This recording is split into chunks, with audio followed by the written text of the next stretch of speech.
Okay, so uh, hello everyone. So as you can see on your screens, the name of the course is Python for Network Engineers. Okay, so at this point, you might, there is one very important question that you might want to get addressed, and this demo class is the best place to get it, resolved, and that is why Python for network engineers. Okay, or if I put it in even better words, I should say, why not something like Java for network engineers, or Ruby for network engineers, or PHP for network engineers, or C, or maybe C++ for network engineers?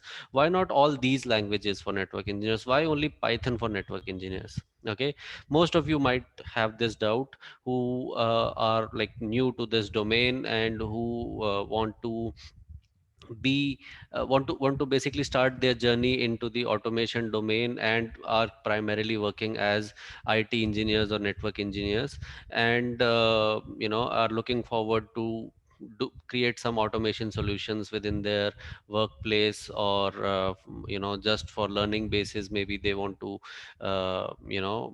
get into this course. So the let me try to answer that question.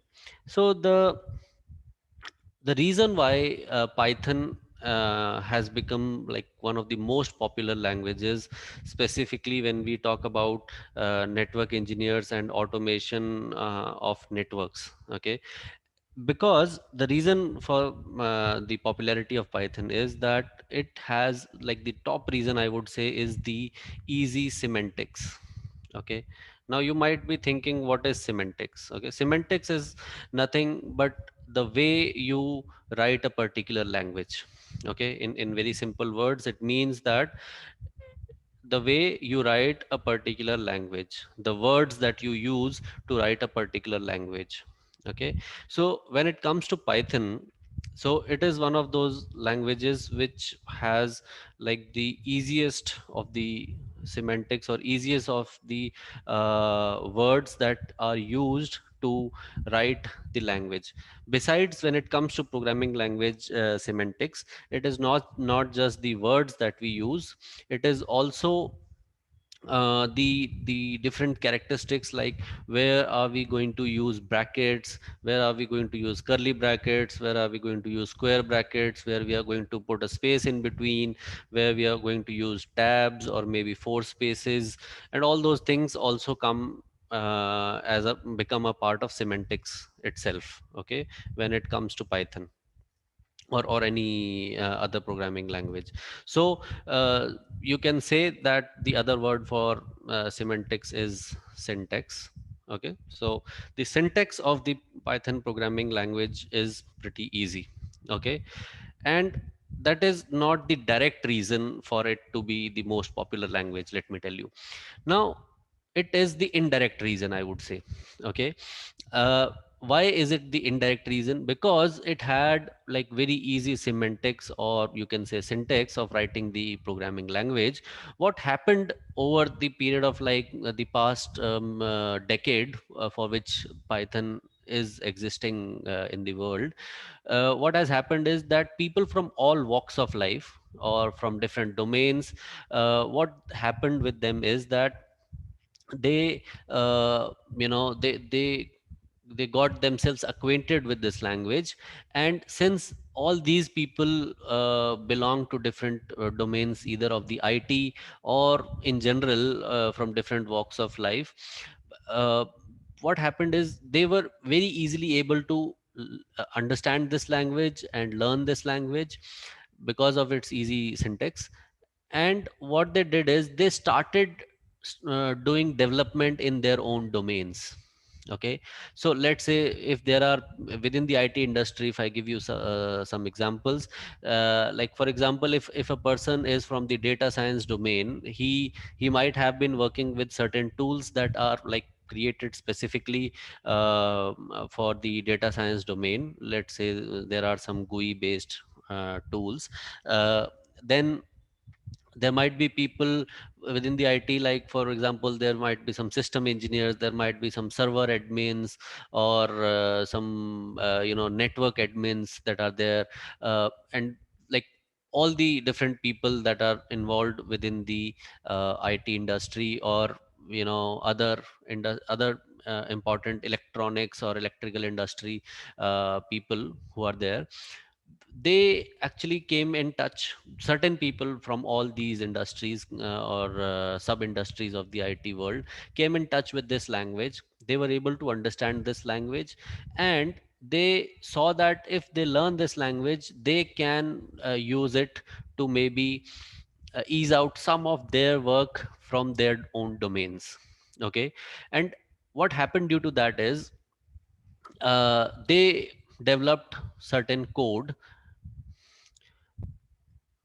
for every domain. Okay, so as a result, what happened is code was developed for every domain. Okay, so when it comes to domain, all these domains like data science domain, the network engineering domain, or the all basically all the subfields that are there within the IT sector, for all those different domains, there was code developed which could deal with different requirements or different applications within that industry. Okay, and now as a result of all this development that was happening, now any person starting out in any of these different domains within the IT industry or even outside it, that particular code that was being developed started helping new people within that domain, or even people who had certain tasks that were like quite cross domain. Like if someone was a network engineer but had something to do with, let's say, servers one day. Okay, or if someone was from the data science domain but had to do something with the networks one day, or some other domain of the IT industry someday. So when he if he or she had the knowledge of Python, basic knowledge of Python, the code that was developed by the core people of those domains, they could just very easily download that piece of code, and use it in building their own applications. Okay, and this code that was developed by other people is commonly in the domain of Python, it is called packages, or you can say libraries. Okay, so people from different domains, they developed their packages, or you can say libraries, which were then being used by people from all other industries as well. Okay, so due to which a very very strong ecosystem developed, okay, around the Python language. So people from all domains, all walks of life, now could very easily start out their automation journey in in their own domain, or in a different domain, with the help of Python. Okay, because this was a language that was easy for them to work with. Okay, so I would say that the power of packages, or the power of, you can say, libraries, is the main contributor, or the direct contributor towards the popularity of Python. Okay, now when any new person is starting out his or her journey in the automation domain, and specifically if I talk about network engineers, it like most of the work has been done already for you. Okay, now you just need to learn the basic semantics, or the basic syntax of the language, and you need to just go through the documentation of different packages or the different libraries, how to use them, what are the different functions they provide, what are the different features they provide, and in a very less time you will be up and running with these packages and libraries, and you will be automating your own requirements. Okay, so this is, I would say, the number one reason why Python has gained so much popularity over the other languages when it comes to automation in the network industry. Okay, so if you have any question around this particular topic, you can unmute and quickly let me know before we proceed.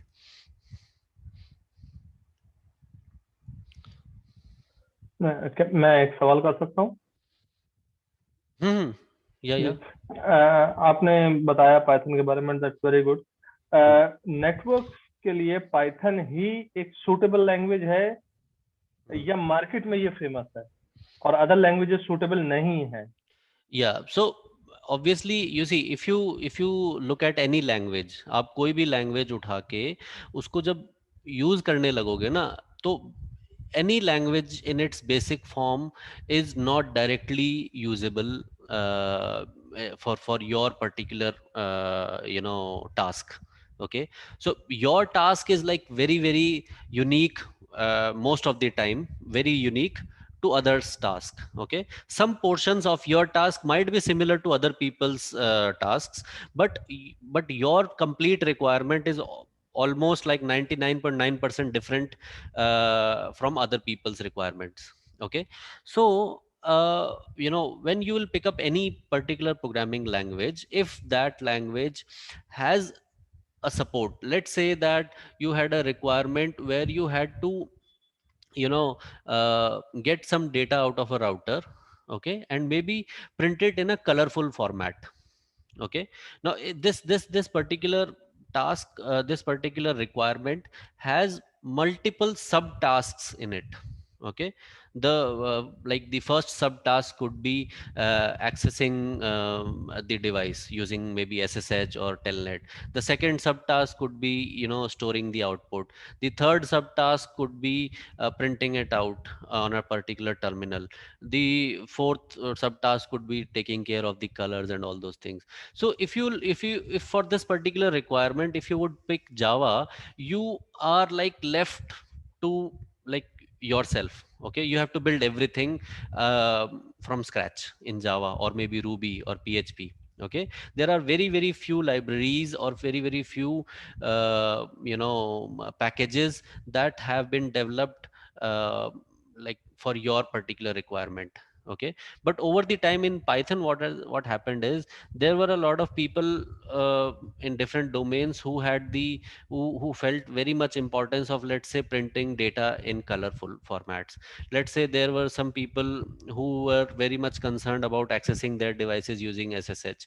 Then there were some more people who were like concerned in sending different kinds of packets on the channel, like let's say SSH channel or any other channel, any other protocol channel. So like those people, all these people, different types of people, were using more and more Python, but they were using less and less of like Java or Ruby or PHP or C or C++.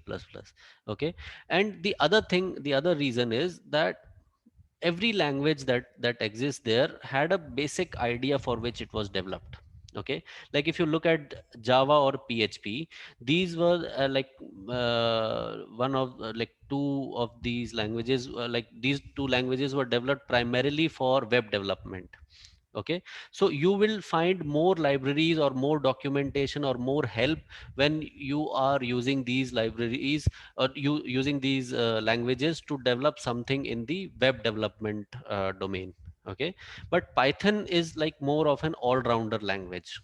Okay, or you can say it is a kind of a scripting language that can be stressed out to be a complete software development language as well. Okay, and due to So, Amit, sorry for interruption. In short, we can say Python is more comfortable or compatible with the network as compared to other languages. Yeah, it like compatibility is not the thing I would say is the right word. Compatibility is Mhm. not the right word. Any language can be compatible. It is just that you as a new person starting out with, if you as a new person have to choose any language, you will choose a language that provides you the comfort that you will not have to. Okay, let me give you an example that will clear out your doubt in like in a minute. Okay, so let's say that you have a computer and you have a router. Okay, so if I just tell you that you have to access your router and get some show command output out of it, let's say. Okay, so if you look at this particular requirement, like let's say let's take an even simple example. Let's say that I ask you to use telnet to do it.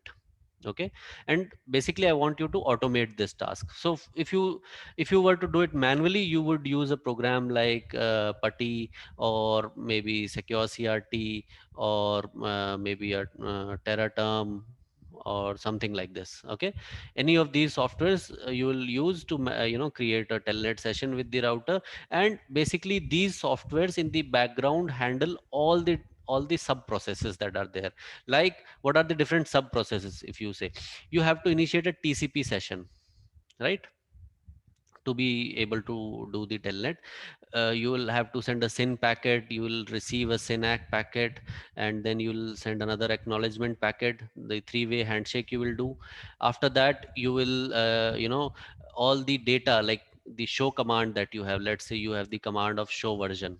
Okay, so this show version command, you will have to convert it into the format of packets. Okay, so these packets then will flow towards the router. The response from the router will again be in the format of packets. Then you have to do the inverse conversion, and you have to be able to show it on your screen. Okay, whatever the output is. So all these subtasks are being handled by putty. But now if you had to use something like, let's say, java, or let's say python to do it, there are libraries in python that can handle this directly, that can handle the complete telnet application directly. And you just have to use that library which provides you that code, and you will be up and running in like just a few minutes. Okay, whereas if you had to do it in java, you will have to create the complete code for handling the tcp session, the three-way handshake.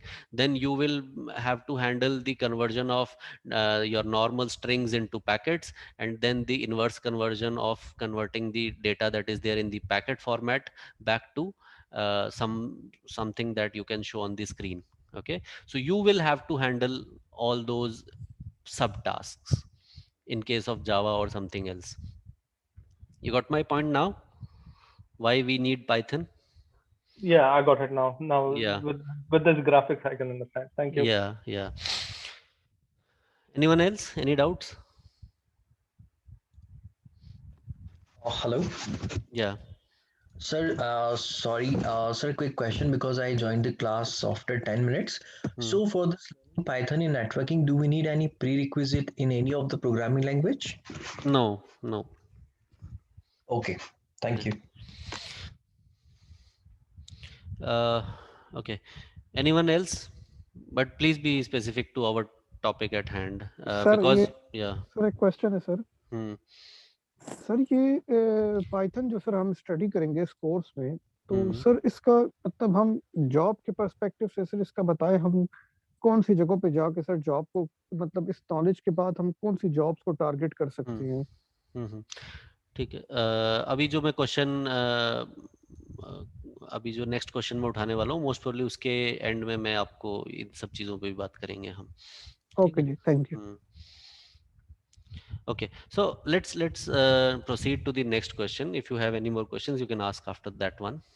So the next question that we should obviously, I think we should take care of is that why, like the first question was related to the language itself, the language specific itself, that why we should learn only Python as network engineers. Okay, why not other languages? But now the next question is why we should learn like a programming language like python as network engineers. Okay, so why we should learn python as network engineers? This is the next question that we should deal with. Okay, so why, like as network engineers, why not learn any language, right? We are already doing our jobs, we are network engineers, and why do we even need any programming language, right? So let's try to deal with this question in this particular mm, scenario. So now what is like, if you look around yourself, if you are a network engineer and if you have been working for like at least, I would say 5 to 6 years, if any one of you has been working for at least 5 to 6 years, in these 5 to 6 years you will see a common trend. And even if you're not a network engineer for so long, as a if you have been associated with IT in any form, you will uh, understand the trends in certain applications, or in certain in your networks specifically. Okay, so let me take the In certain um, domains. can you come again? In certain domains. Yeah, so basically what I'm trying to point out here is that if you have been working in this industry, you will very clearly know that the number of devices, okay, the number of devices that you used to manage like 6 or 7 years ago as a network engineer, and the number of devices that you are managing today as a network engineer, okay, you'll see an exponential rise. Okay, so if the level was here, it is like now here. So earlier, if you were managing like a few hundred devices, somewhere in the order of hundreds, now you're already in the order of like multiple thousands, like 2 to 4,000, or even in some cases your team might be managing somewhere in the order of like even 10 or 20,000 devices. Okay, and why that has happened?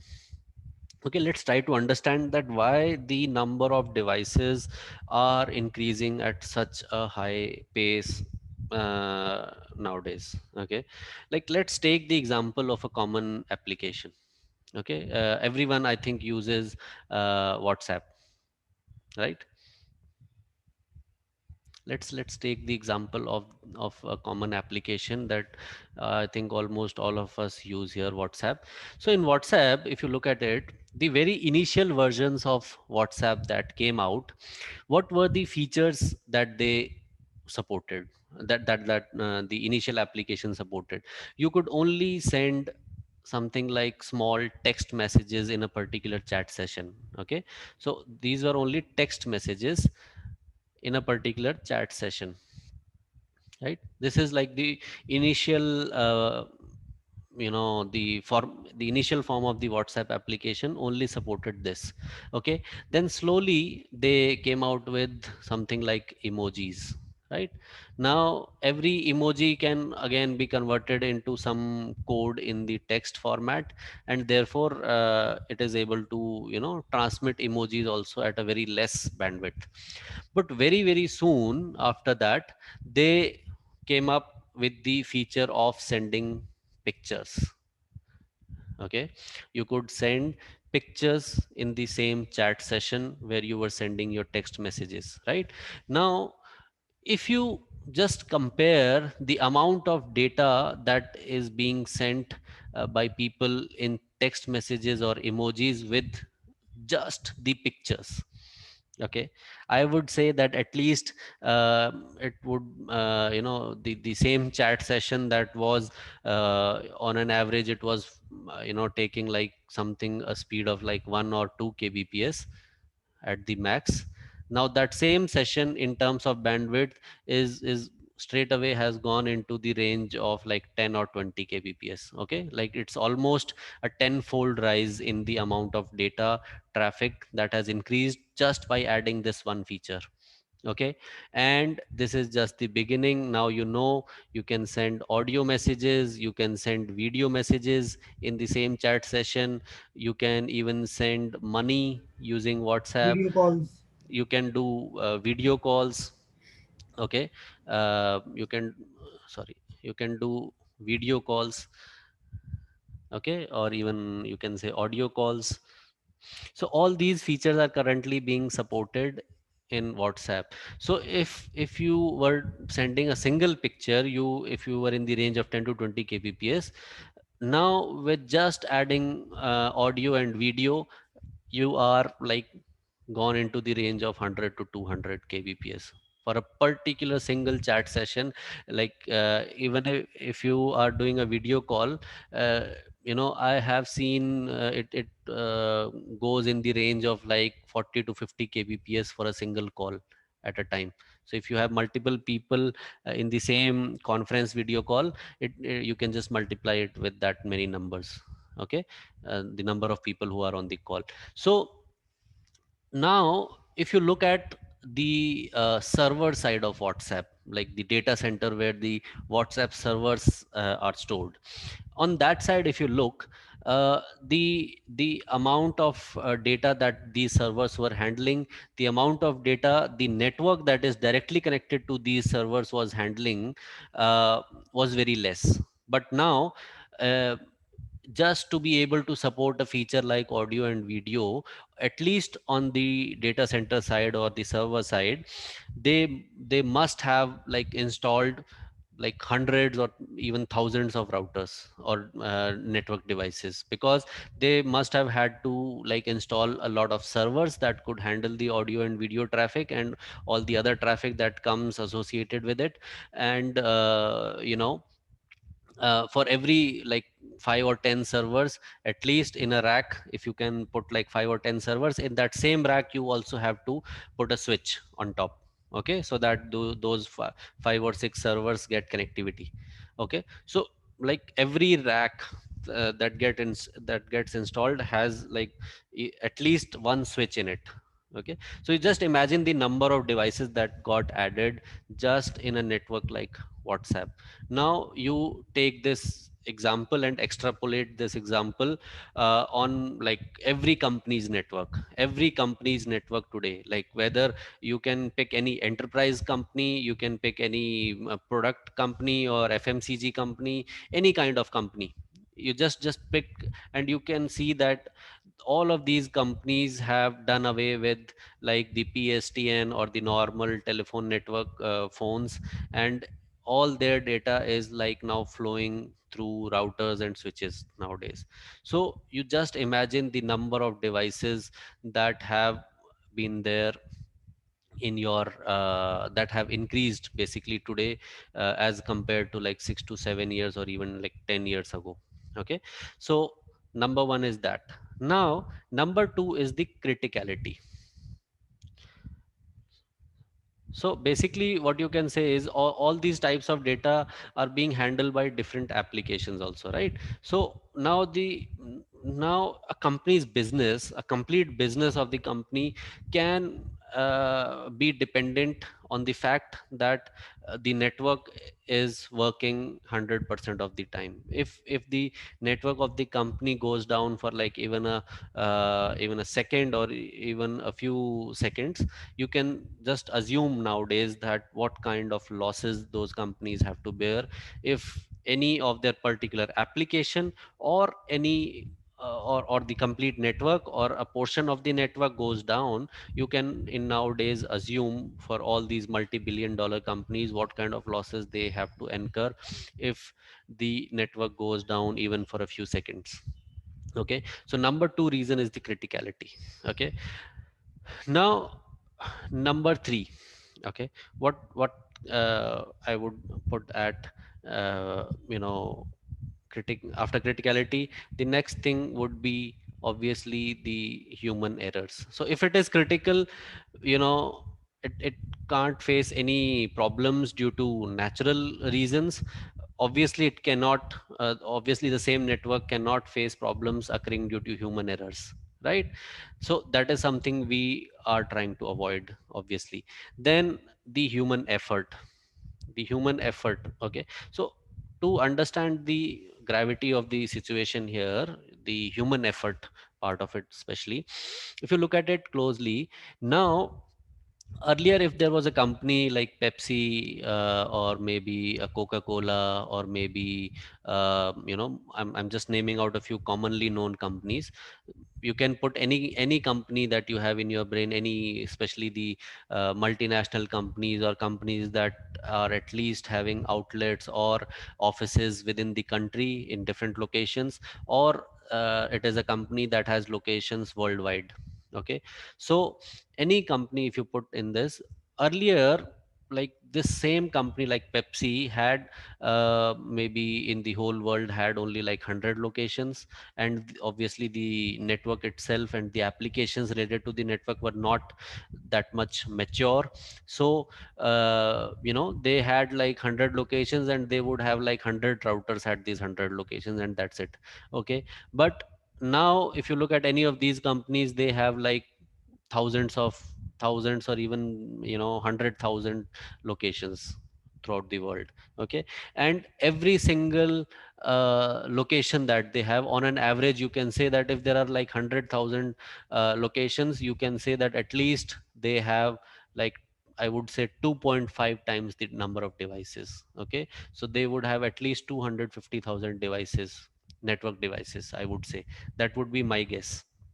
Okay, because they also have like data centers throughout the globe, at prime locations, and at the data centers there are at least like 10 or 20 times the number of devices as compared to a normal location. Okay, so how much, like earlier, if they had like 100 devices, when they would go out to a network management company, like let's say an HP, or maybe an HCL, or maybe a Wipro, or maybe a TCS, when like Pepsi or Coca-Cola would go to companies like these, to make a deal that they have to manage Pepsi's network or Coca-Cola's network, because like these companies are more geared or more expert towards managing networks.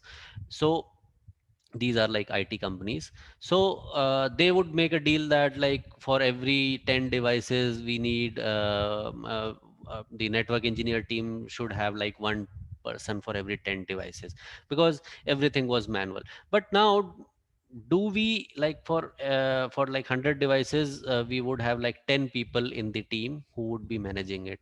So can we nowadays, in today's date and time, can we go by the same logic, like this ratio is like 10 is to 1?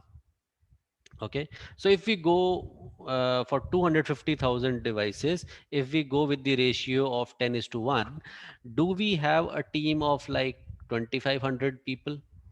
You, most of you are working in companies, right? Do you have a team of like 2,500 people just in the network team? No, right? Can anyone answer that? Has anyone worked in a team, maybe even a global team, which has like 2,500 network engineers in the team? No, not at all. Not at all, right? So Hello. yeah, hello.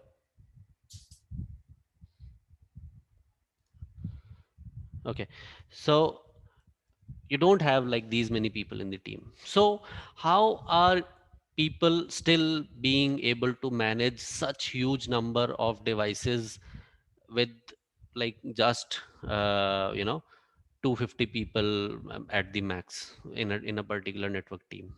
Okay, that gap, or that I would say that big gap in between is being filled with the help of some kind of automation only. Okay, so obviously you have like most modern, like most of the IT companies have systems like the SNMP servers, or the TechAct servers. Okay, or other similar servers. Okay, like you have the modern ICE servers, or for even for the security management, you have companies like Zscaler, or you have something like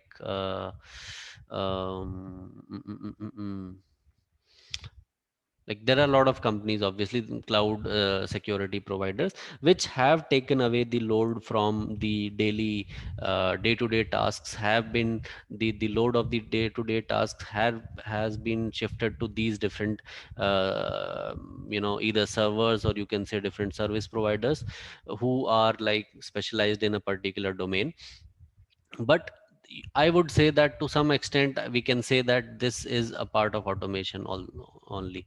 But now this has all these technologies and all these service providers have reduced our load to a certain extent. But there is another problem that is coming into the picture. What is that problem? The problem is that if for a for to, if to manage if someone has to manage the network of, like, let's say Coca-Cola. If Coca-Cola is floating a tender out that, we want someone for the next 5 years to manage our network, like in that particular like the different IT companies, like maybe the HP or the HCL or the Wipro, or other companies as well. There are like different small vendors as well. Okay, like we also have the BT and similar other companies. So all these companies do their bidding. Okay, and now, since there are so many competitors in the market, their profit margins are shrinking, and they are shrinking massively. Let me tell you that. Okay. Now, Coca-Cola or a company like Pepsi or Coca-Cola doesn't want to pay what it was paying for, like even for 250,000 devices. It was, let's say, for if it was paying like something like in the range of like $10 million for it. Now that same company wants to pay just like 7 or 8 million for that same number of devices.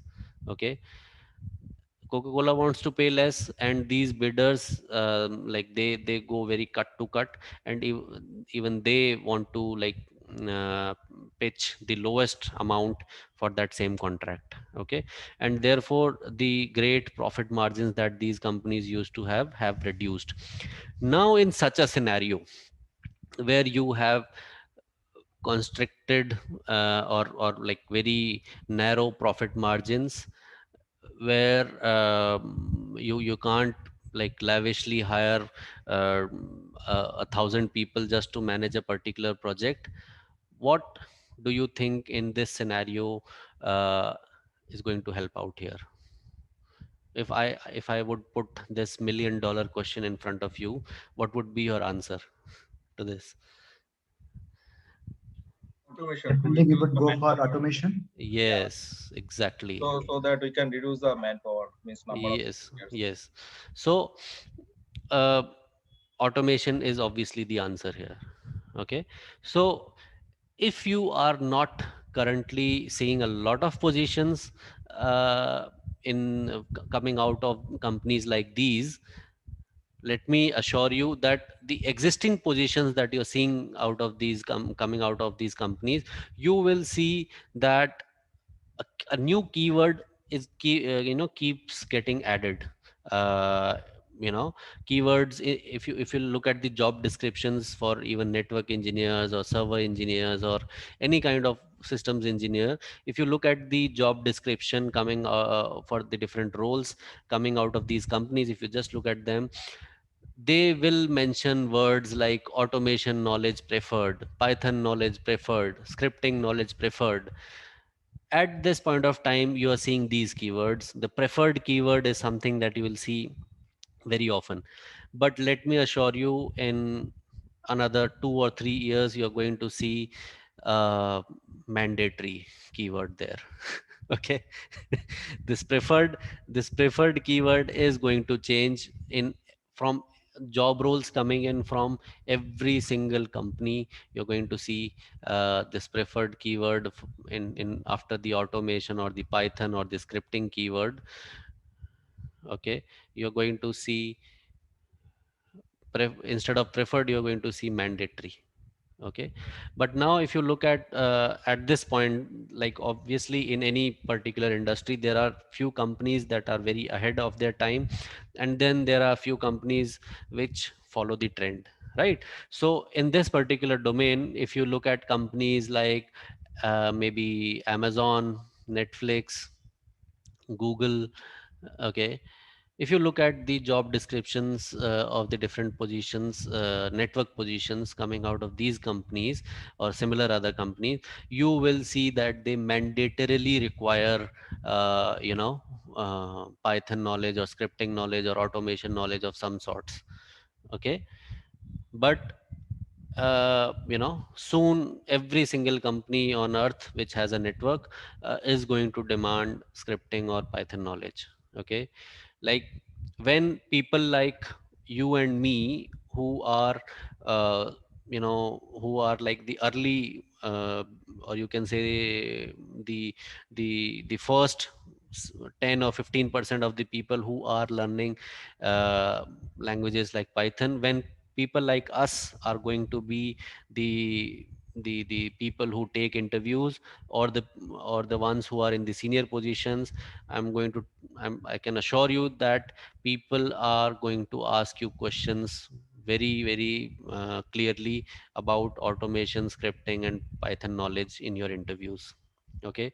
And currently also, I have tried this myself, that when you go in for an interview, and if you have something like automation knowledge or scripting knowledge or Python knowledge or experience of working on any project mentioned in your resume automatically reaches on the top. Okay. It is the truth. Okay. It's obviously up to you if you want to believe it or not. But if you are some of the people who have, showed your interest towards joining this course, obviously you have seen similar things Yes, I have yourself. encountered such an interview. Yeah. So obviously you have come across these things. That is why you have joined or shown interest in joining this course at least. Okay. So these are the, two important questions that I obviously wanted to tackle first in this course before starting the course. Then uh, there are some other questions as well, okay, about the course itself. So before we dive into those, do you have any more questions?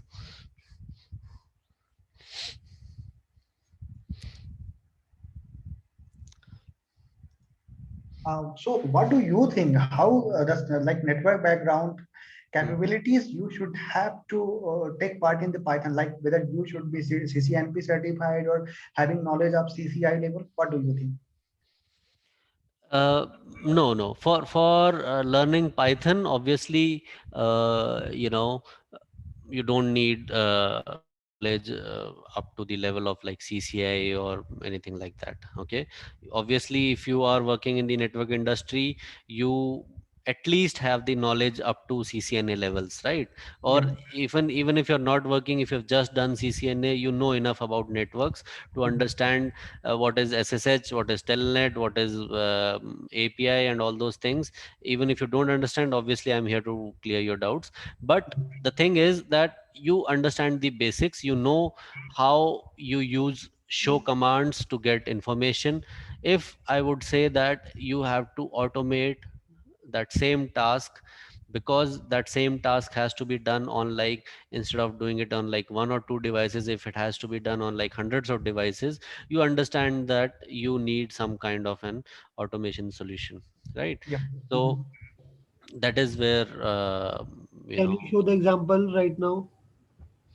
example. Okay. Example I can show. Okay. But before that, obviously I had to I was looking to first deal with all the questions that come from your side, maybe. Before that, anyone else with any other questions?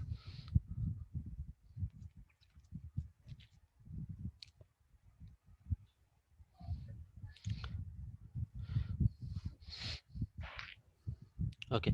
So so examples, obviously, at this point you will not understand completely, but let's say that what example should I show you? Let me think of it.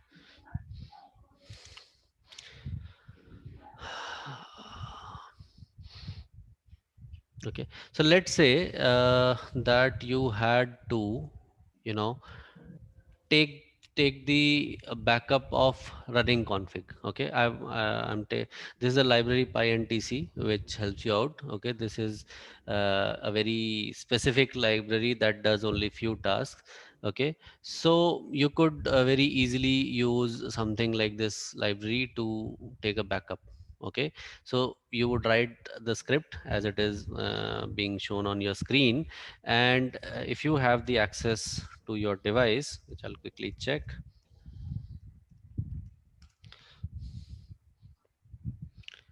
Okay, or and it will take backup for you. Okay,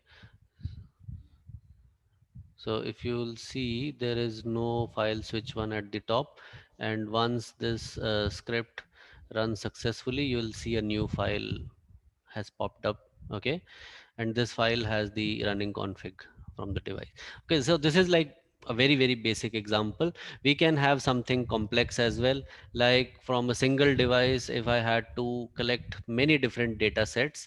Okay, something like data sets, like if I wanted to access, get the login IP address, the site code, the router name, the loopback 22 IP on the device, the BGP peer IP, the public peer IP, the public peer AS, public pool, different public pools that have been advertised to the ISP. Then if you wanted to get a complex information like that, Lot you of could, coding is there. yeah, you could create scripts for that as well. Okay, and then obviously you could, there are different methods. If you want, I can just run and show it to you, but you get the point, right? That is the main thing. So like starting of the course, we will be tackling very basic problems, and then obviously we will go towards writing scripts like these. Okay, like this is a very real world kind of a script, which is like almost more than 250 lines or 260 lines of code. Okay, and with scripts like these, I will show you how you can tackle any custom requirement that you might come across. Okay, in your workplace. How to remember such much many stuff? Can you come again?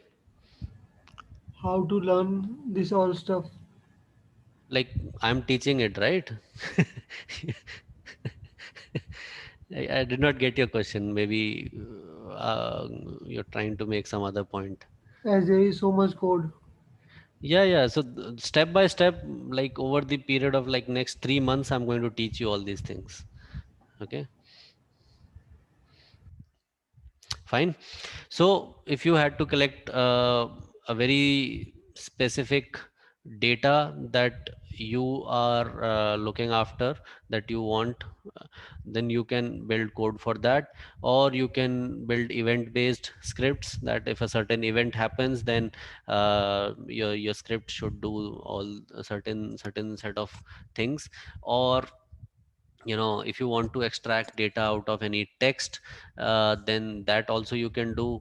Like for example, if you have data like this, or I should just a minute, I'll give you another.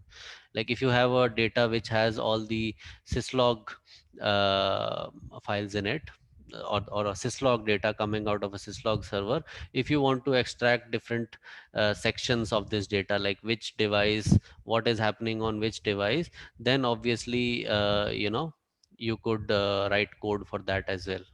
Okay, like for example, if I quickly show you, like in this example, I have extracted out of that same data, I've extracted the device name, the date, and the error code.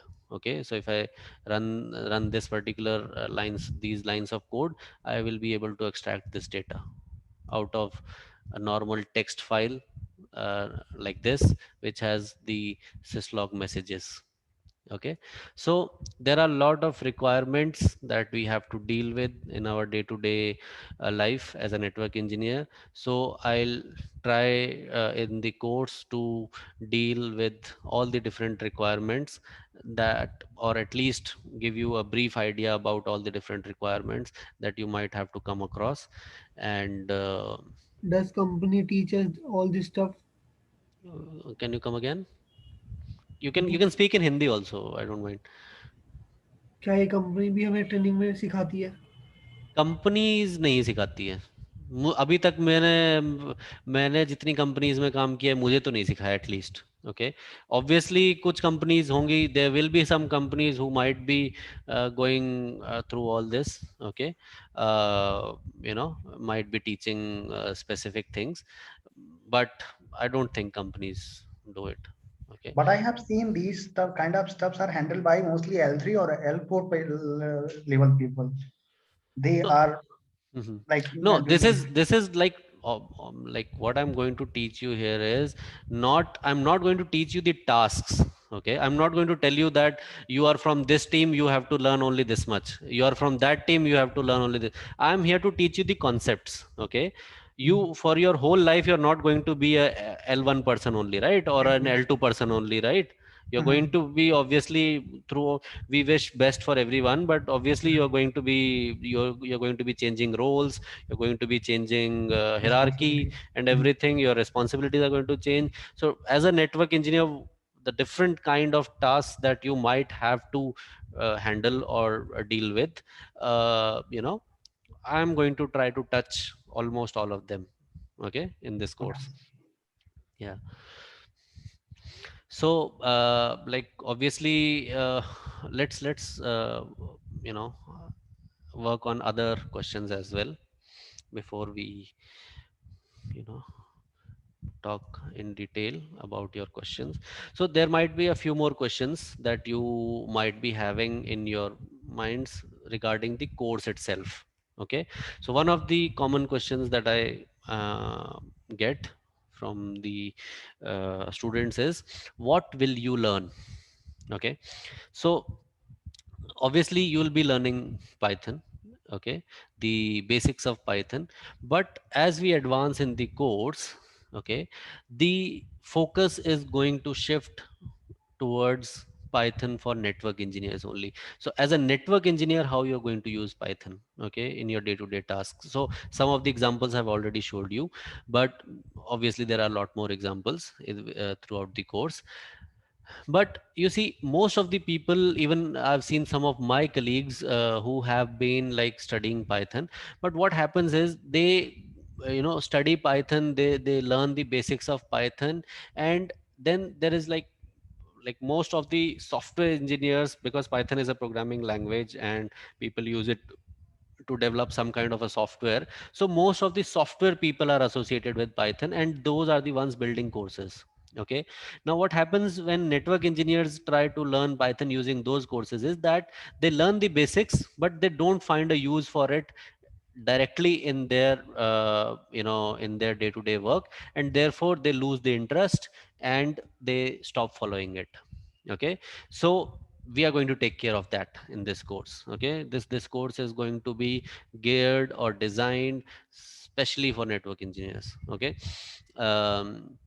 now how you're going to learn, you you are obviously going to learn to work on devices using Python for all the different day-to-day applications that you use, like Telnet, SSH, or even we are going to give a very good introduction about the REST API in this course. We are also going to show you examples of using the REST API, which is like the most modern form of the way we are going to interact with our devices in the coming future.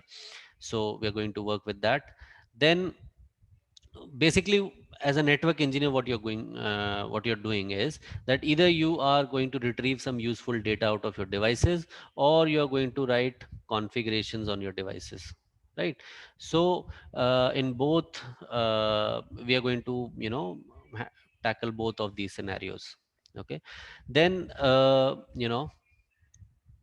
you're going to obviously learn about libraries and packages that are being developed to make our life easier and get rid of mundane tasks. So when I mention the word our, I am also a network engineer, and most probably all of you are also network engineers.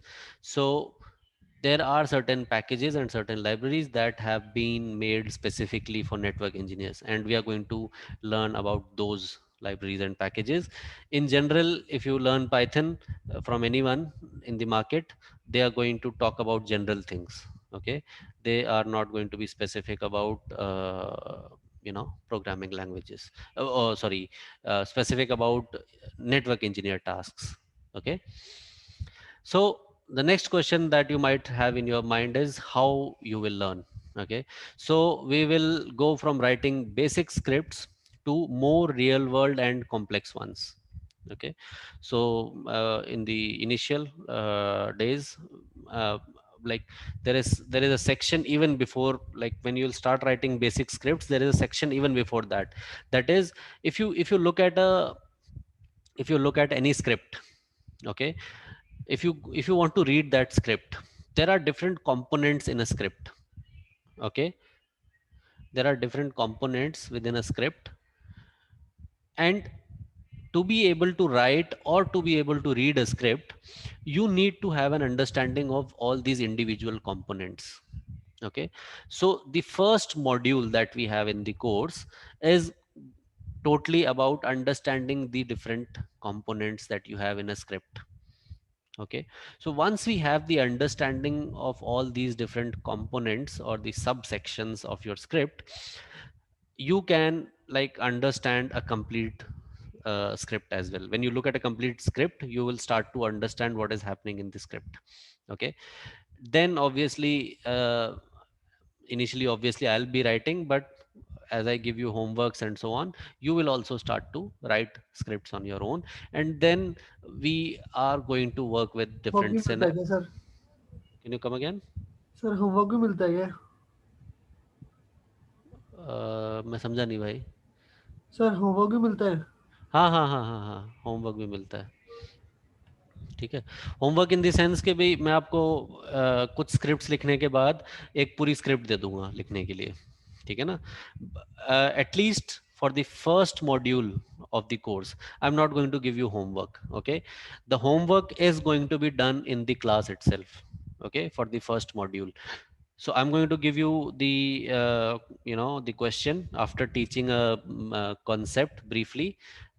I'll teach you like 15-20 minutes. I'll teach you in the class, and for the next maybe an hour or so, we are going to work on questions within the class itself. So you can uh, look at the issues that you're facing while working with a particular concept, and you can also clear your doubts in the class itself. So at least for the first module, that is how we are going to work.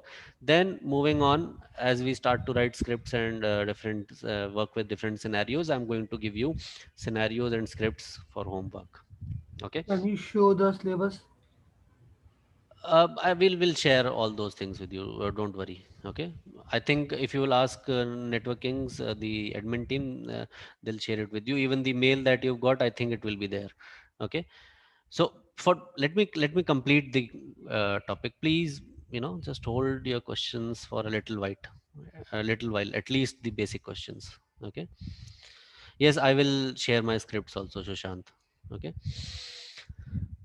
so all the scripts that we write in the class, in the real time you'll get access to those. Okay, so as I write the script and I save it, you'll be able to get it.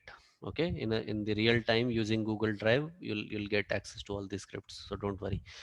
Okay, then the order of learning can keep changing. Okay, you will either learn like new concepts and then practice it, or you'll learn new concepts while practicing or writing new scripts. Okay, so it can go anyways. Okay, so I'm going to do a very I'll try to do a very good mix and match of learning as it is necessary, so that you don't get bored, and also you get a very good hands-on practice as well.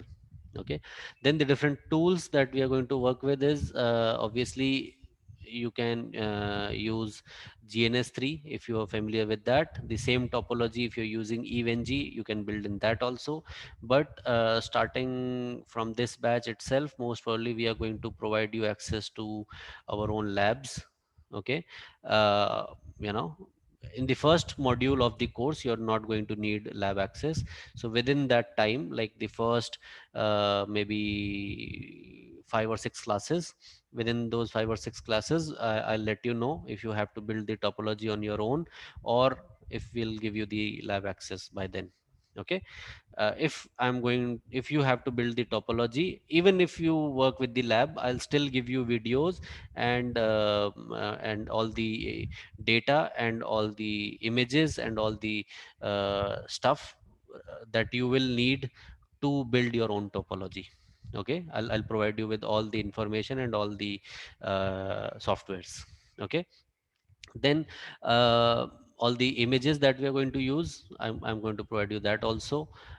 We are going to directly work on Windows host, but if we enable the lab topology, there we have, obviously we are going to have an Ubuntu server. Okay, so you can get I'm personally going to use a Windows host. uh, so you'll, because most of us are using Windows in our day-to-day tasks, right? So it is better if we learn with Windows itself. So you know, you'll most probably get the experience of both, but there is not very major differences if you go from Windows to Linux. You know, yeah. So some of you might also have the doubt that it has, like, running the scripts has something to do with the routers. Okay, let me clarify this doubt to most of you. Your router does not have to know anything about Python to be able to do automation. Okay, all the Python code is running on your own machine or on the server. Okay, server or your PC.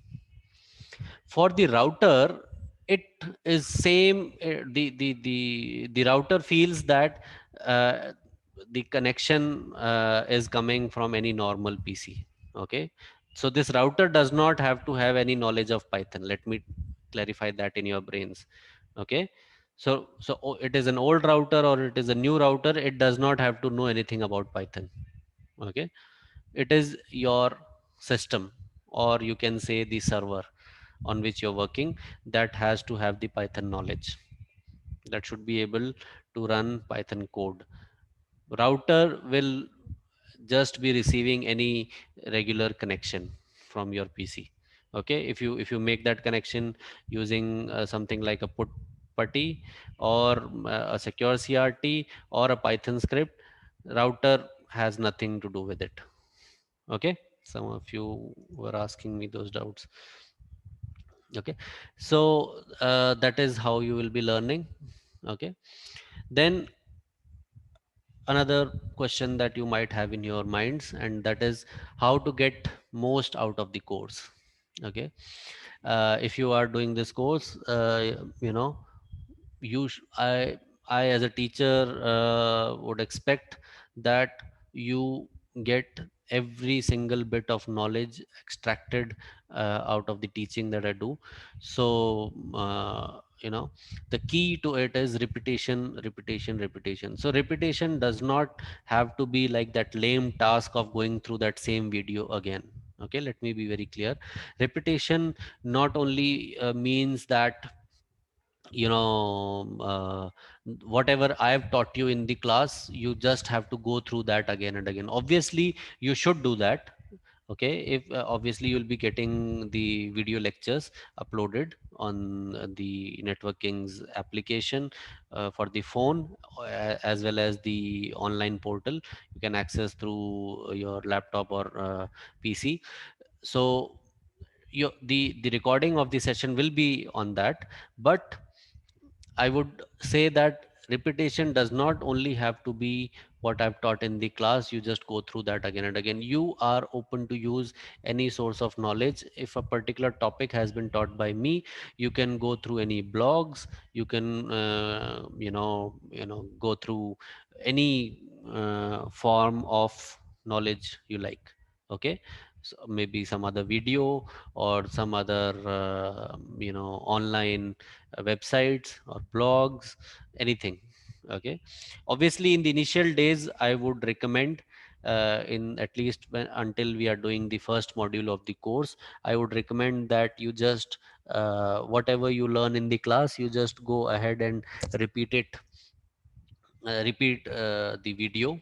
Okay, just go through the video once again after the class. Like, obviously we'll be doing classes on Saturdays and Sundays, but after that, for the whole week you are free. So in the whole week you just have to find like 3 or 4 hours. You can obviously divide these hours into 5 days that you have in between, and in those 5 days you can go through the whole video. And obviously when you are watching the video you have the option of skipping through the boring sections or the unnecessary sections that you understand completely. You can just skip through quickly through those sections, and you can watch the 2 hour long video or the 2 hour long session. You can skip through that in like 1 hour or maybe 1.5 hours also. So in these 5 days in between, I would say that just go through the video once again. Okay, at least in the beginning of the module, of the at least in the beginning of the course, and that is mainly the first module of the course. Okay, you do this practice during the course. Okay, you can take notes. I would say that you should, obviously keep a pen and paper with you. uh, if you can do the course in a dual screen setup, or maybe even if you have something like a iPad or maybe some tablet, you can download the Zoom application on that and maybe watch what I'm doing on that screen. Or if you have a dual monitor setup at home, like if you have a laptop screen and another screen with you, then whatever I am teaching, maybe you can put that on your laptop screen, and on the second screen, whatever I'm asking you to do, you can make notes on it, or maybe take screenshots of some important information that I'm sharing in the course.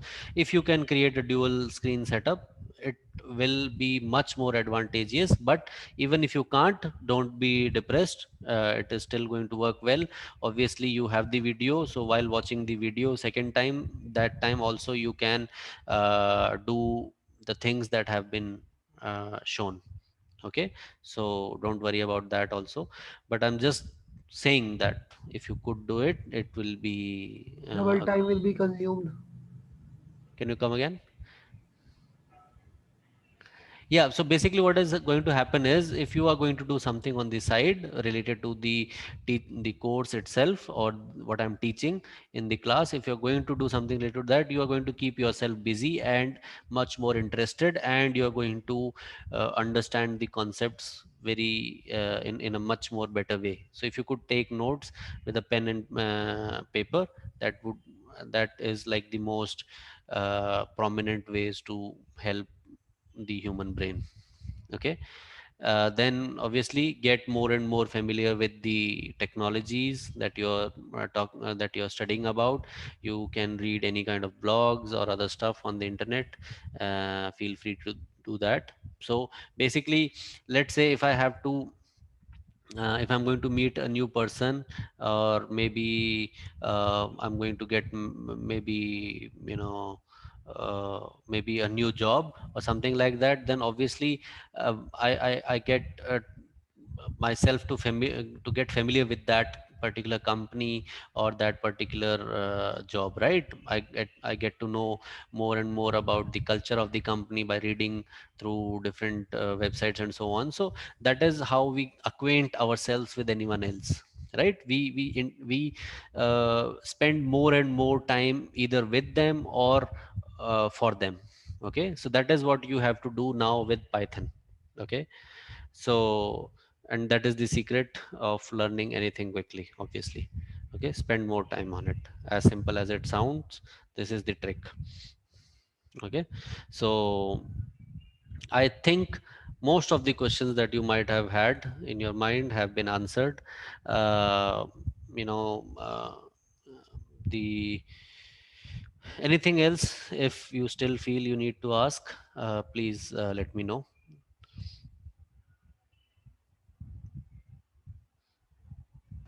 Excuse me sir, Manas here. Yeah. Okay, तो मैं सोच रहा था sir कि मेरा Ubuntu का system है, तो उबुंटू में करना बेटर होगा या विंडोज़ में करना बेटर होगा, उस हिसाब से उबुंटू मैं का है तो बेस्ट है, कोई चक्कर नहीं है, उबुंटू में करो, कोई दिक्कत नहीं है। विंडोज़ भी है, बट लैपटॉप में कर रहा हूँ तो लैपटॉप में उबुंटू है, तो उसमें हाँ हाँ जो हाँ जो हाँ, चीज़ ज़्यादा बेटर है, मोर इवन मोर बेटर। Okay. तो GNS वगैरह अगर इंस्टॉल करना पड़ेगा तो आई Unity थिंक होता है। हाँ, अगर वैसे देखते हैं मोस्ट प्रोबेबली हम लैब एक्सेस अगर दे लैब देंगे। एक्सेस देंगे तो बहुत बेटर है। हाँ हाँ हाँ हाँ, दे देंगे दे देंगे। उधर भी उबुंटू ही चलता है वैसे, लैब के अंदर भी, ठीक है ना।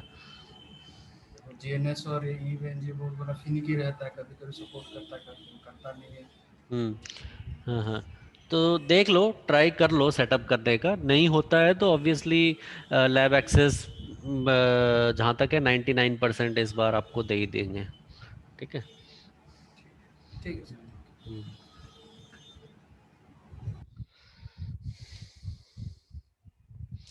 Anything else? जॉब का आपने नहीं बताया सर, जो मैंने क्वेश्चन पूछा मैंने था कि मैंने बताया ना, इतना इतना डिटेल में बताया यार। हर कंपनी से जॉब निकलने वाली हैं और निकल रही हैं, बस आप R&D शायद थोड़ा कम कर रहे हो, ठीक है ना। मैंने इस सेक्शन में यहाँ पे पूरा इसी टॉपिक पे बात किया ना। जी जी। हम्म, तो ठीक है। सर ये सर अक्सर सर जो एडवर्ट्स आते हैं जॉब के सर, उसमें वो कहते हैं पर्ल डाटा साइंस के बारे में या SQL के बारे में या नहीं कुछ नहीं इस नहीं तरह नहीं, की। आप गलत कीवर्ड्स सर्च कर रहे हो। आप नॉर्मल, आपको एक्सपीरियंस कितना हो गया अभी टोटल नेटवर्क इंजीनियरिंग में? सर मुझे तो कुछ 3-4 साल का एक्सपीरियंस है सर, अब हाँ, CCI नहीं किया बिल्कुल मैंने सर। बिल्कुल बिल्कुल। तो अभी आप अपने कोई भी पोजीशन आप देखोगे जिसके अंदर 4-5 साल का एक्सपीरियंस है, आपको उसी के अंदर ही अप्लाई करना है, एज अ नेटवर्क इंजीनियर ही अप्लाई करना है। ऐसा आज के मार्केट में, let me be very clear with you guys, in today's market you are going to find very very very rare jobs which would be like specifically that if you join the company you have to do automation work only. Okay, let me be very clear in that. Okay, but any job that you do as a network engineer in most of the companies, if you have this skill set, okay, you are going to be preferred over the others. Okay, and obviously in my company I know, in other companies also I know, since I am associated with this domain, there are specific jobs for automation engineers also.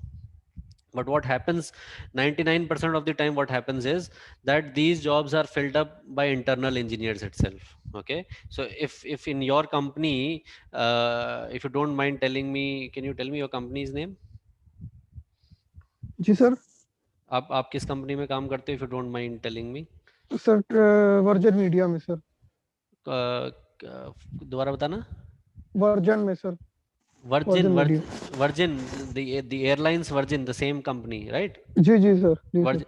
Now if you're in Virgin Media, if you'll go through your internal job postings as well, you will obviously find there are teams who only do automation work. Okay, now what happens is if you have that skill set with you, and if you have done certain projects within your team or something like that, obviously you will get hired by your internal team itself, first thing. But I think you should do more R&D. There are obviously jobs in the market out there who require these skill sets. Okay, almost every company, if you want me to tell a company's 1 or 2 or maybe 5 or 10 companies name, I can't do that. Every single company requires this skill set at this point, let me tell you. It is just that you are not coming across, you are not doing a proper R&D. Okay, sir इसकी ये कोई आपको आपको मेरे certification भी ऊपर, होती है आपको सर? आपको आपको अगर मेरे इस आंसर पे डाउट है तो you can ask, like I can open it for you to ask अरे एनीबॉडी सर इन द। वो डाउट नहीं है सर, मैं ये पूछ रहा हूँ सर, इसकी कोई सर्टिफिकेशन भी होती है सर पाइथन की? सर्टिफिकेशन पाइथन की, डायरेक्ट कोई पाइथन की सर्टिफिकेशन नहीं है। ऑब्वियसली आप यहाँ से कोर्स करोगे, आपको नेटवर्क किंग्स का तो सर्टिफिकेट मिलेगा ही मिलेगा, लेकिन पाइथन की डायरेक्टली कोई सर्टिफिकेशन नहीं है। But if you look at the syllabus for the current CCNP, okay, or if you look at the current syllabus for the DevNet exams that Cisco has come out with, okay, these skill sets that you're going to gain here are going to be useful in all of these, at least all of the Cisco exams, at least I can assure you, because even the CCNA has now come up with the automation portion in it. Okay, the latest CCNA syllabus or the CCNP syllabus or any of the DevNet exams that are there, DevNet Associate, DevNet तो उसमें Professional, सिखाते होंगे। उसमें उसमें अब वो लोग Python नहीं सिखाते हैं आपको, यही मैं आपको बताना चाह रहा हूँ, that is the problem. Sir like ये जैसे मोस्ट, SD वैन वगैरह जो है, ये आप उसके बारे में बात करें।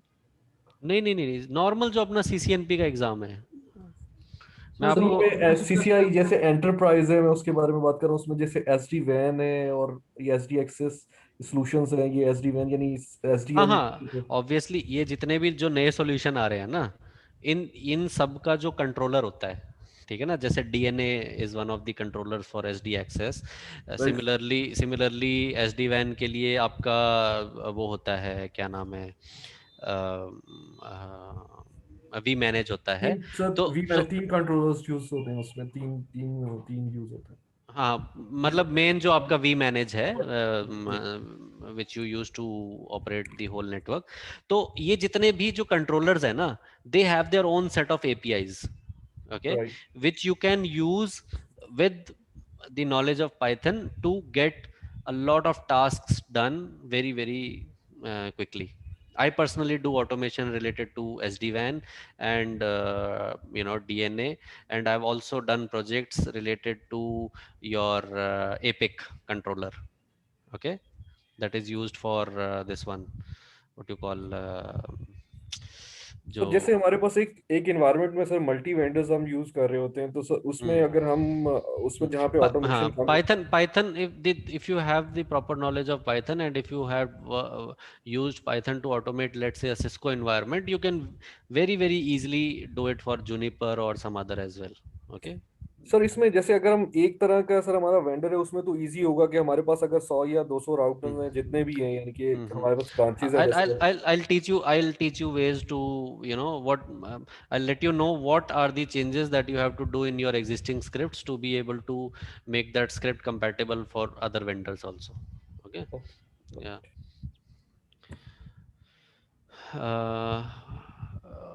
Huh. So I was like showing you the current CCNP. Like, let me show you first the DevNet exam syllabus. Okay. So if I show you the DevNet Associate.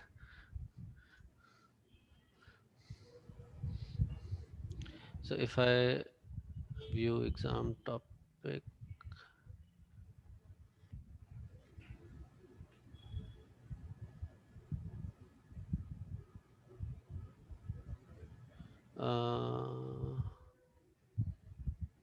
this one. So in this, like, these are all these sections. Let me quickly open all these sections. Okay. This is, like, you can see this is Cisco website only. Okay. If I just open all these sections quickly, and what I do is I'll search for the keyword Python. Okay. You see how many times Python got highlighted? In almost every section, it is getting highlighted.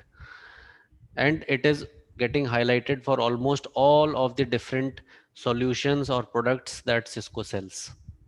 Okay. So you can automate almost all the products nowadays that are coming out of Cisco, at least. And same is the case for Juniper as well. Okay. So I've just highlighted Python, and you can see this is a syllabus of one of the Cisco exams only. But if you go through this same syllabus, if you want, I can share the link with you. Okay. Or you can even open it. I've just, the Cisco DevNet Associate exam. If you just Google it, you'll get to this page.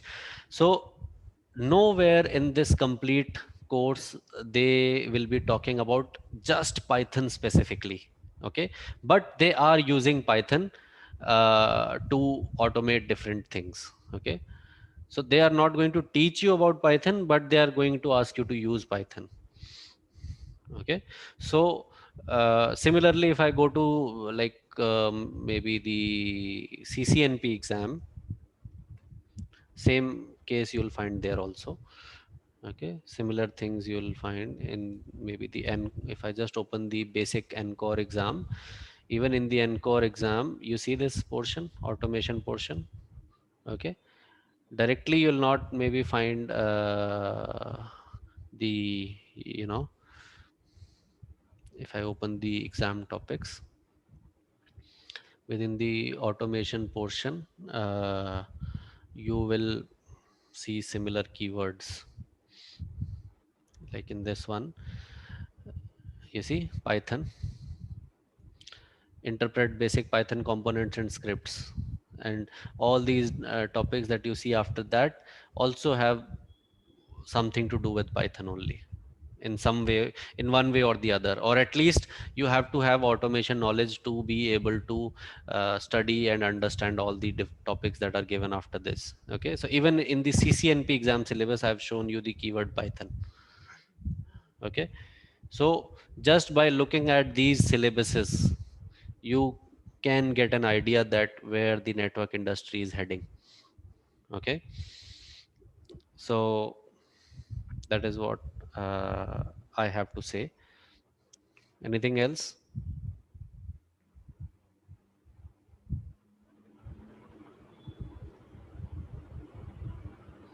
Ray, you have raised your hand. Is it for a question?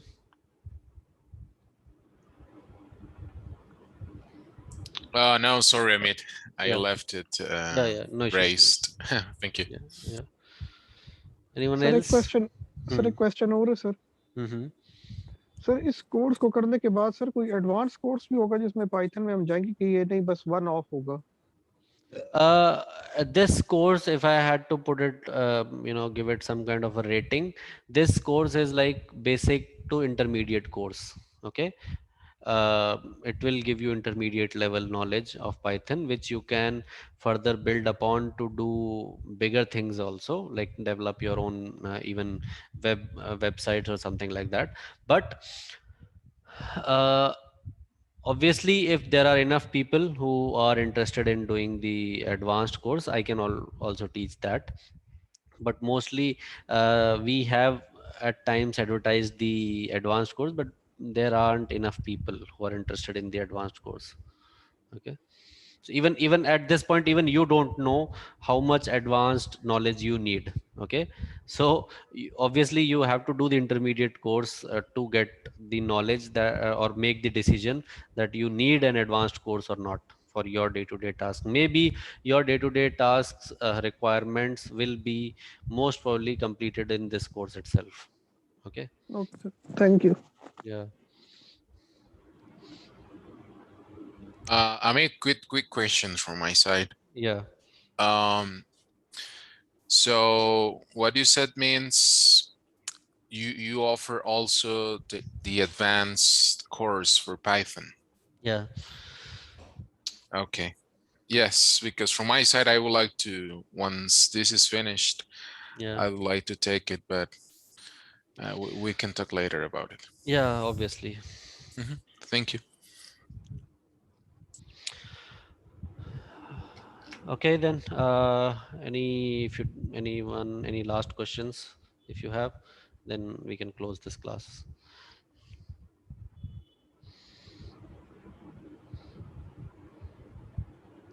If the next session is again going to be a demo session, then obviously we are going to work on a few more examples.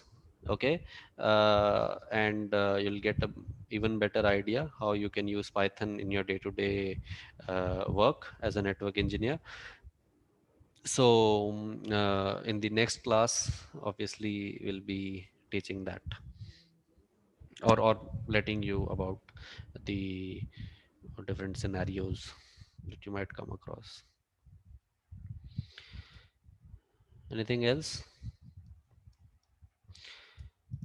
So like Prathamesh, there are like, you don't need a lot of labs. Okay, there are like 2 labs only, but like at least I would say 90% of the course we will be working on the labs only.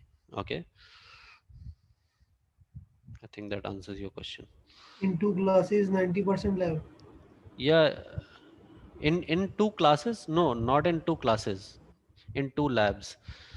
Okay, in the whole course, basically, if you're learning any IT course, okay, if that IT course has no hands-on practice with the actual devices or with the actual technology, then I don't consider it to be an IT course. Okay, because you're not going to read books and write exams, right, or going to use pen and paper in your day-to-day work, right? You're going to actually work on that technology. So if I don't teach you how to work with that actual technology, then it's a waste of your time, right? So obviously we are going to do hands-on things more. Okay. Amit, just one question. So the Yeah. so-called automation, what we are talking about, using Python, Mm-hmm. does it only apply predominantly to Cisco, or it cuts across almost all the vendors right Yeah, away yeah, who are yeah. in So, yeah. So routing, if you, switching, yeah. security, and all? Mm-hmm. So most of the like, let me show you quickly. So, like one of the libraries that we are going to focus a lot on is NetMiko, for example. Okay.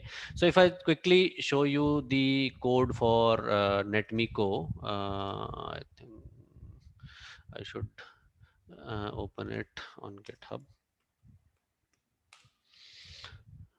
So if I just quickly show you the code for NetMiko, this particular library has been like developed to work with almost all platforms that you might come across. Okay, so if I quickly show you the platforms here, and even this one. So if I show you the platforms, you can see almost all platforms in here. Okay, all your firewalls, all your routers, switches, access points, or the what you call wireless LAN controllers, everything you'll see there. Okay, so it is just that you have to have the specific knowledge about that system, that what you want to automate. Okay, I'm going to teach you how to automate. Okay.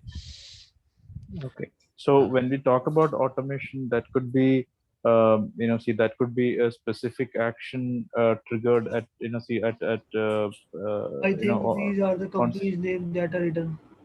No, these are not company. These are different operating systems from different companies. Okay. Somewhere is written Dell, Intel, Yeah. So you also see a Juniper Junos, Juniper. right? Yes. You also see a Juniper Screenos, right? HP ProCurve, HP Comware. So everything is there. Fortinet, F5. So, yeah. Where was I? What was your question again? Can you No, quickly? no. My question was that this automation is just limited to Yeah. So triggering as a you can, particular action, or yeah. does Yeah. it So at include the the, traditional configuration yeah, as well? I got it. So at the heart of it, okay, when you work as a network engineer, okay, and when you want to look at more and more data, or when you want to influence more and more devices in a very less amount of time, uh, you see, what is at the heart of it?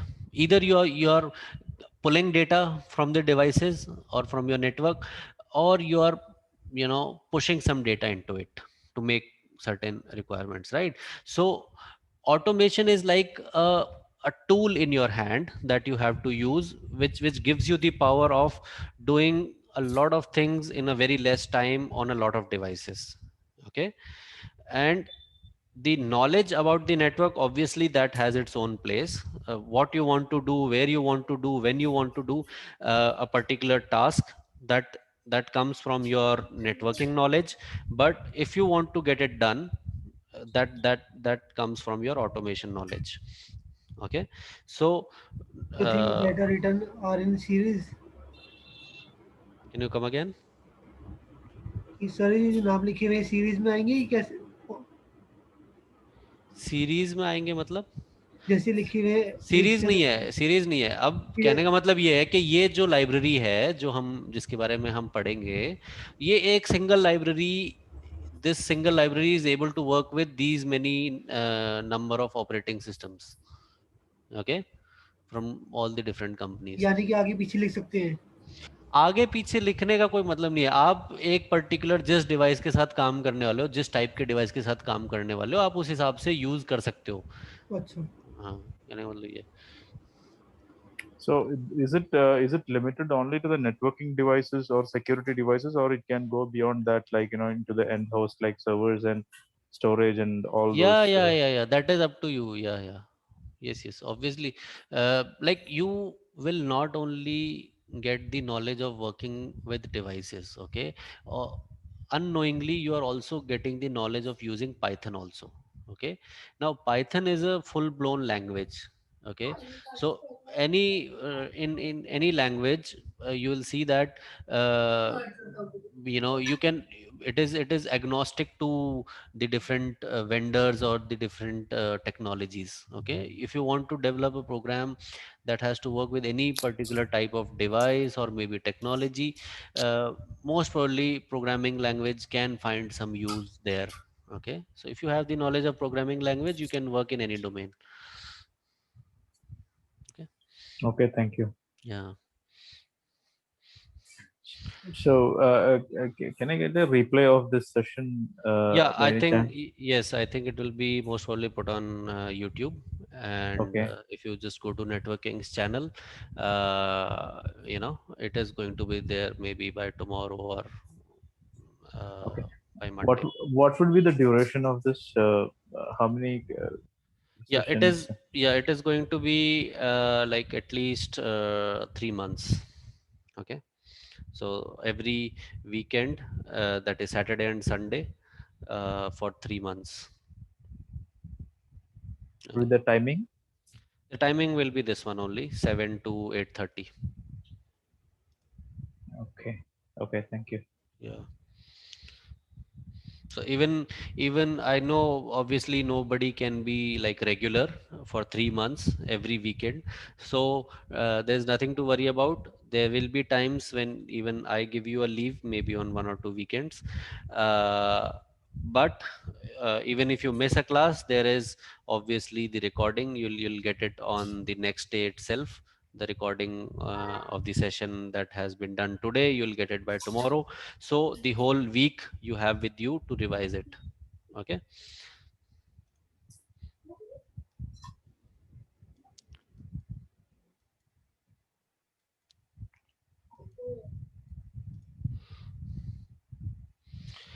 Yeah, Is there any Vishal. minimum requirements which we need to maintain on the machine which we are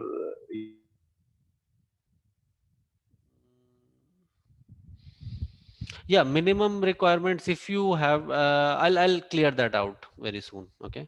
Okay. Obviously like 8 GB RAM and any CPU will work. But yeah, that will be it. Okay, if you have to create a topology, then you have that minimum requirement. Otherwise, just for running Python, there is no minimum requirement. Even with 4 GB RAM you can do it. Okay, but I think most of us are already on 8 GB RAM, so that's not going to be a problem. Yeah, Vishal, obviously you have to start somewhere, right? The answer to that is this. Okay.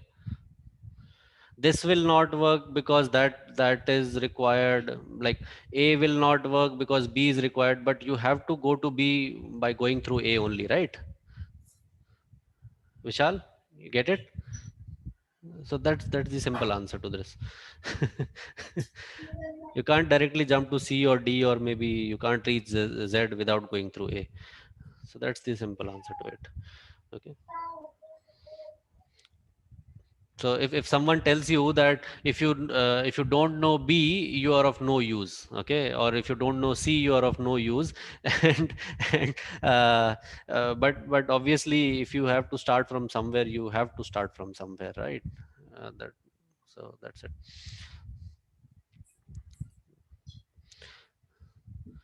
Okay, so I think we can end it now. So I'll be pausing